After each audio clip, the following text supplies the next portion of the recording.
Bonjour à tous, aujourd'hui je reçois Soline. Soline vient de terminer sa première année de médecine à Sorbonne Université. Elle est arrivée 3e. Bravo Soline. Merci. Je crois que tu as commencé très tôt les révisions. Ouais, j'ai commencé à travailler pendant l'été, donc en juin. J'étais un peu stressée de l'année, enfin j'appréhendais un petit peu l'année. C'est la première que j'interviewe et qui fait ça. Hein. Les gens ne travaillent pas pendant l'été en fait finalement. Et donc si c'était à refaire aujourd'hui, tu le referais ou pas? Je pense que non. Ça aide pour la méthode de travail, pour trouver sa méthode de travail. Au niveau des connaissances, le semestre est suffisamment bien pensé pour que tu puisses avoir les connaissances pendant le semestre. Donc question méthode de travail, est-ce que tu peux nous en dire plus? Tu faisais quoi toi? Je faisais la méthode des J, donc J0, J1, J3, J7, J15, puis toutes les 2 semaines. Ça me permettait d'être suffisamment organisée à l'avance, de savoir quel cours faire quand, etc. Donc J0, qu'est-ce que tu faisais? J0, je lisais le cours uniquement, donc sans essayer de l'apprendre. Quand je commençais à essayer de l'apprendre, j'arrivais plus facilement à... J'avais déjà une première lecture, donc ça me permettait de l'apprendre plus facilement. Et t'apprenais sur quoi? Sur les fiches de ma prépa. J1, J3, j'apprenais le cours. Et comment t'apprenais? Je lisais le cours, je le récitais à voix haute. Un apprentissage, ça durait combien de temps? J'aimais pas trop passer du temps sur un cours, donc c'était 3 heures maximum, mais globalement c'était plus 1h30, 2 heures par cours. J7? Je commençais les QCM, je commençais à bien connaître le cours, et J15, je commençais les annales. J30, QCM à nouveau, J45, annales à nouveau. Est-ce que tu utilisais un carnet d'erreurs? J'avais un carnet d'erreurs, donc un carnet par matière. Je notais mes erreurs dessus uniquement au bout de 2 erreurs, c'est-à-dire que quand je faisais l'erreur une seule fois, j'allais pas la noter dessus, sinon ça ferait un trop gros carnet d'erreurs. Je revenais sur ma fiche de QCM, je refaisais le QCM, et si je faisais 2 fois la même erreur, à ce moment-là, je la notais. Et tu le revoyais quand, ce carnet d'erreurs? Je l'ai pas revu du semestre, je l'ai revu du coup le jour du concours. Entre les épreuves, t'as 20 minutes où t'es assis à ta table où t'as pas le droit de te lever, donc je le revoyais à ce moment-là. Tu penses que ça t'a vraiment servi le carnet d'erreurs du coup? Je pense que ça rassure, donc entre les épreuves, le jour du concours, ça rassure d'avoir un truc à lire qui soit pas trop grand, genre ça se relit en 10 minutes, donc oui, je pense que ça m'a servi, et le fait d'écrire les erreurs aussi, ça permet de les apprendre. Maintenant, on va parler un peu de ta journée type, Soline. Donne-nous ta journée type du S1. J'étais pas trop organisée, je me couchais quand j'étais fatiguée.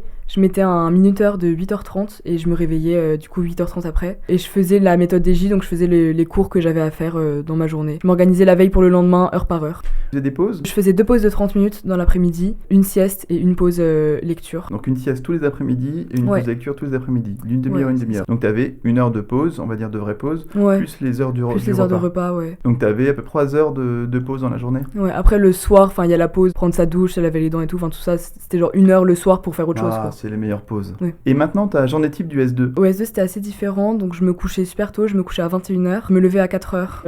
À ce moment-là, je travaillais, je faisais 1h30 de réflexion, je travaillais et j'allais en BU à 9h. Et j'y restais en gros jusqu'à 17h, 18h.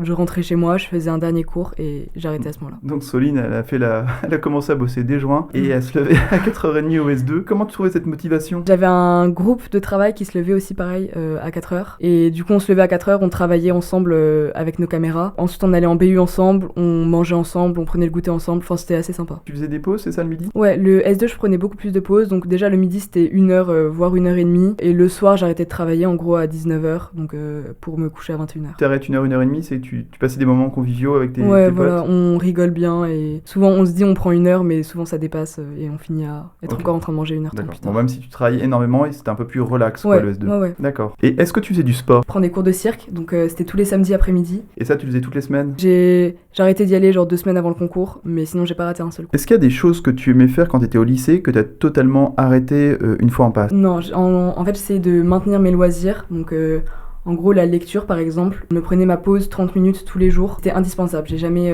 zappé la pause lecture. Il y avait les championnats du monde de patinage, donc c'est 1 fois tous les 10 ans que c'est en France. En gros, j'étais obligée d'y aller, donc j'y suis allée. Je savais que si j'y allais pas, ça allait me plomber mon moral, etc. Donc globalement, continuer ses loisirs. Et ça durait combien de temps ce championnat?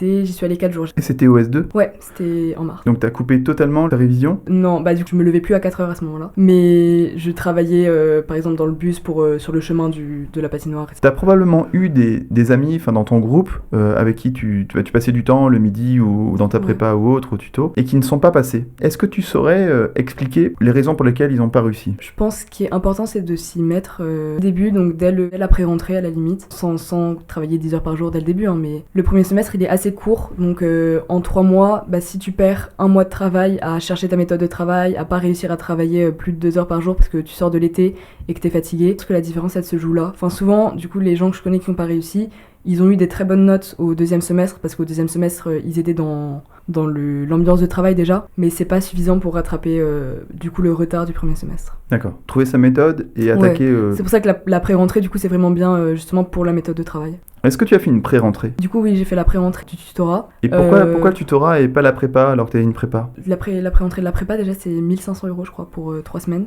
Donc je pensais que ça en valait pas la peine, surtout que j'avais travaillé pendant l'été. Et globalement, en fait, on voit vraiment les mêmes cours, que ce soit au tutorat ou à la prépa. En fait, on va voir les cours, à la fois les cours qui sont simples et les cours qui sont plus compliqués, donc pour pouvoir les voir une première fois avant de les voir à la fac. Et ça permet de les aborder plus facilement une fois qu'on les voit à la fac. Soline, quels seraient tes conseils le jour J, le jour du concours? Faut essayer de se détendre, se dire que t'as travaillé pendant 3 mois pour ce jour-là et que ça va pas se jouer ce jour-là. Genre, il y a juste à faire ce que t'as fait pendant tout le semestre et qu'il y a pas de raison que ça se passe mal. La veille, moi personnellement, j'étais à l'hôtel avec ma meilleure amie, donc on n'a pas du tout parlé, on a essayé de pas parler des cours, on a joué, on a lu, on a regardé la télé. Et voilà, globalement, t'as travaillé pour ce moment-là et ça va être la fin, genre dans 24 heures, t'es en vacances. Donc, Est-ce que tu peux me donner 3 conseils pour les futurs passes? D'être entouré, donc que ce soit un groupe de travail, mais aussi, moi par exemple à la maison, j'étais avec mes parents, donc ça permet de parler d'autres choses. Du coup, rester peut-être aussi avec des amis en dehors des études de médecine pour pouvoir parler d'autres choses justement. Et le groupe de travail pour être entouré et être soutenu. Être organisé, que je savais chaque jour ce que je devais faire. Et ça permet de pas trop s'égarer à chercher des méthodes, etc. Croire en soi et en ses capacités. Y a pas de raison que ça se passe mal si on travaille. Est-ce que t'es allé en cours? Je suis jamais allée à la fac de l'année, à part pour aller à la bibliothèque du coup. Tu sais où aller la fac ou pas? Je sais où aller quand même.